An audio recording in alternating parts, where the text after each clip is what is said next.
bit silly. I think we're in the open market, you know, and we play with who we like, but we can also play with each other. I mean, in the musical sense. Stuart Copeland played with my new band in Salt Lake City less than a week ago, on stage with the drums, and, you know.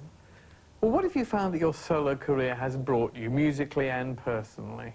I'm having more fun than I've had for a long time, because it's like stepping back a little from the sort of giantism of the stadiums, and I'm playing 8,000-seater auditoriums every night, packed houses, people can't buy tickets.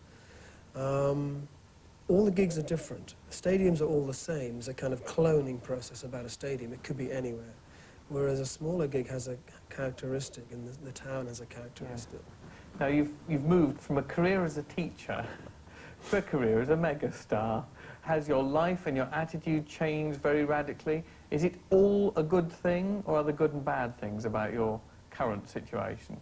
I think there are good and bad sides to my life, just as there are anyone's, even yours, Jonathan. But I don't think I've changed radically as a personality. I think I'm still shy. And retiring?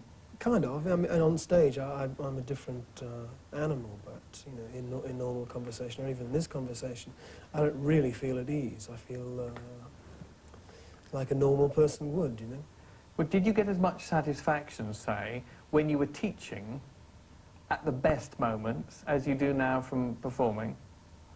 I don't think so. I don't think I was a terribly great teacher. I think what I'm best at is singing now. And I feel as if I'm fulfilling my vocation.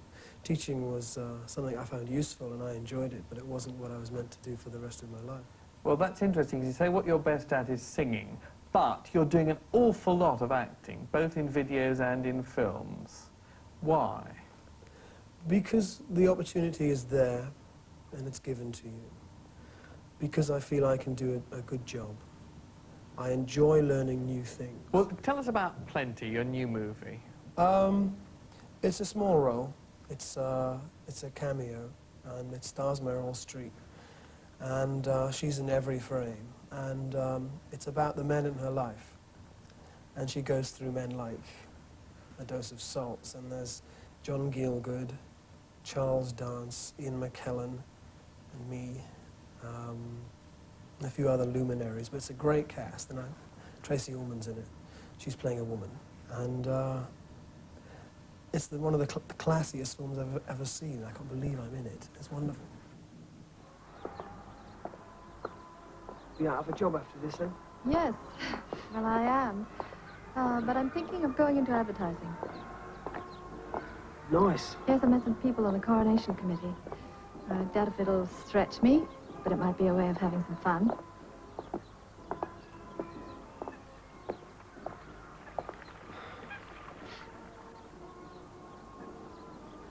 So, you better tell me how I can help.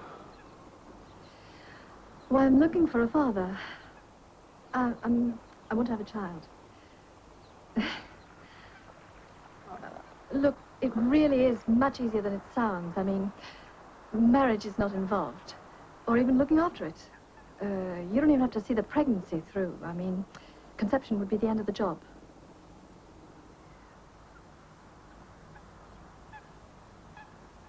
You don't want to?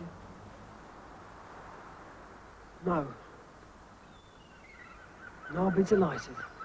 I want to move to a completely different topic. You're getting now fairly involved in a lot of social, almost political responsibilities. How do you feel about that sort of movement of the music world and the acting world into that kind of area?